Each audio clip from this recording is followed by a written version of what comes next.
I'd like to preface this story by acknowledging that the truthfulness or reliability of asylum or escaped mental patient stories tends to be questionable. The reason why I'm skeptical of those stories is that large-scale closures of asylums began in 1967 through the 1980s and were completely decommissioned by 2015. So I raise my eyebrow whenever someone talks about spooky asylum stories that happened within the last 2 decades or so.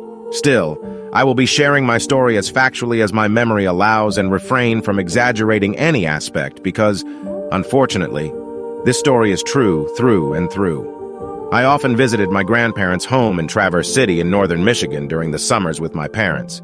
Traverse City, TC, is a beautiful place, produces 75% of the world's cherries, and was home to the Traverse City Regional Psychiatric Hospital, which operated from 1885 to 1989. Since the United States federal government officially deemed the hospital worthy of preservation for its historical significance, the buildings on the hospital grounds were guarded by patrolling security guards. The TC Psychiatric Hospital was massive, including 70 or 80 buildings of various sizes. Some buildings have now been converted into restaurants, gift shops, tourism traps, cafes, etc., but many remain empty and abandoned. Underneath the hospital is a sprawling brick tunnel system which the hospital staff used to safely transport the patients from building to building in the frigid winter temperatures. I am sure there were instances where the patients underwent cruel treatments or were subjected to the care of horrible doctors, but the TC Psych Hospital had a great reputation. Many teenagers, including myself at the time, were unashamedly fascinated with the hospital and its history. As a result, we would often break into abandoned buildings through unbarred windows or doors with pickable padlocks. While there were a few cases where teens would get caught and charged with breaking and entering, as long as we were stealthy, stuck to our safe entrances and paid attention to the guards' patrol patterns, we could go in and out without worry. I'm not advocating for or trying to justify my criminal act of B&E, but breaking into the old hospital was almost a rite of passage for the TC teens. The hospital's interior was terrifying. There was old, stained, and broken equipment and furniture, crumbling floors and walls, vandalism, strange old building noises, and complete and utter darkness in the tunnels, basements, and lower floors. Using flashlights was too risky with the guards patrolling, so we often navigated the hospital by memory and our dimly lit phone screens. As you can imagine, our frightened youthful imaginations ran wild with horror stories, which is pretty ironic considering we made up most of those stories. I'm sorry to disappoint, but I never encountered anything supernatural in all of my trips to the abandoned TC Psych Hospital. Unfortunately, during my last trip inside, I encountered something all too human that terrified me to the point I swore off ever returning. The story takes place around 10 p.m. The moonlight was dim and most patrol guards left for the day. Clad in black, my friend Jason and I entered through the same window we always used and followed our regular path to one of the tall, jutting spires to sit by the windows that overlooked the entire city.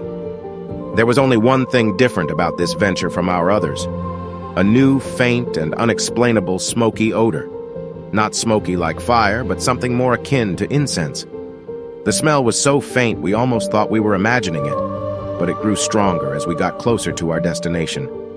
Rather than taking the stairs that led up to the spire, we followed the smell down a different hallway until we reached a room with a deep red glow emanating from the doorway. Rather than doing the smart thing by leaving immediately, we couldn't resist the urge to walk closer and investigate. When we finally reached the room, I audibly gasped and felt Jason grip my wrist so hard his nails left marks on my skin. We found a large ring of red votive candles and burning incense circling a drawing of a pentagram with the sigil of Baphomet. In the center of the drawing was a dead, bloodied bird surrounded by black feathers. Bear in mind that I was raised devoutly Catholic, so seeing this image filled me with a sense of fear stronger and more paralyzing than any ghost sighting ever could. Later on that night, Jason told me I immediately started mumbling prayers, but I personally don't remember doing that. I wouldn't be too terribly surprised, though. While the duration felt infinite, I'm not sure how long we stared at the occult scene before hearing a man's low and ominous voice behind us saying, "Welcome, friends."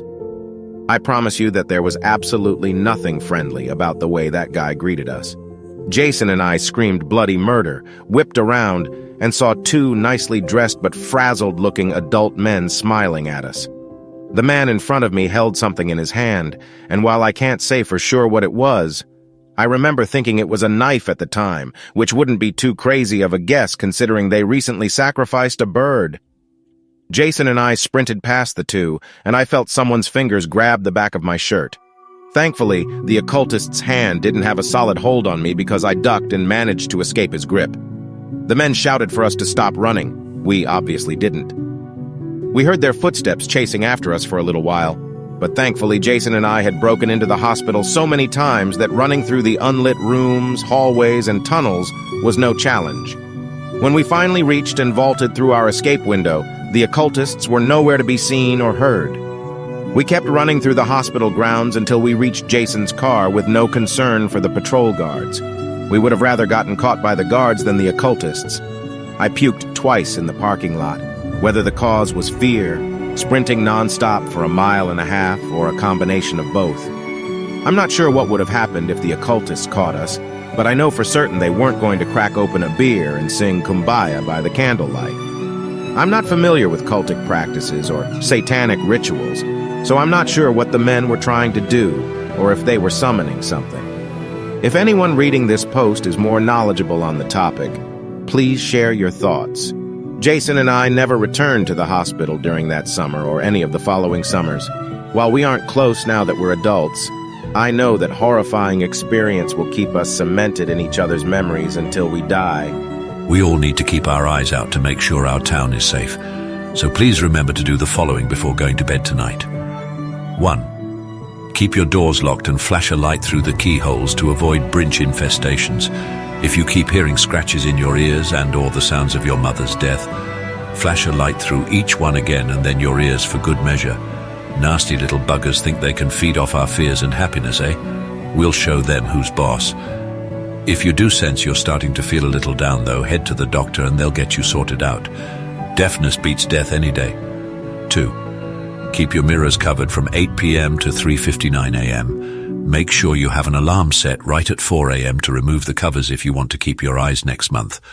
For good measure, make sure not to look at any of them until 6 a.m. though. The family likes their privacy. 3. Make sure your spare child is still in the basement. Any day now he'll come reaping and we do not want to make him short-handed. It is imperative that your spare child thinks they are wanted and loved. Give them a treat every so often and don't forget to say I love you once a week, no matter how much it hurts your throat. They aren't human anymore. 4. At 9 p.m. check the windows to make sure the seekers are still behind the glass. If they are, keep staring at them until they lose interest and fade away. It should only take a few minutes. If they aren't, save yourself by locking yourself in the nearest room you think is empty until morning. The authorities will know what happened when they see the blood outside. Your family's sacrifice means our safety. 5. Feed the wall beast. We still aren't sure why, but each home seems to have its own beast inside the walls. Give it a sliver of meat before you go to bed by tucking it in a small hole near the floor. It should be obvious where it is. Missing a single night will be your last. Remember the phrase you learned in grade school, else be deceased, give a feast to your beast. 6. Don't look up from 10 p.m. to 11 p.m. The extra-dimensional ceiling spiders like to make themselves known so they can hunt at this hour. Looking up will activate their predatory response, and even if you survive, your mind surely won't. It's best to just make sure you and your children are asleep by this hour 7. Check under your bed before going to sleep. You might find a spare seeker. They should fade once you look at them, but don't dare fall asleep without making sure if you don't want to risk being a viloma. This goes without saying, but check your children's beds before they fall asleep too late. Finally, make sure your family still has their correct face before locking any doors. Keep our town safe by keeping yourself safe.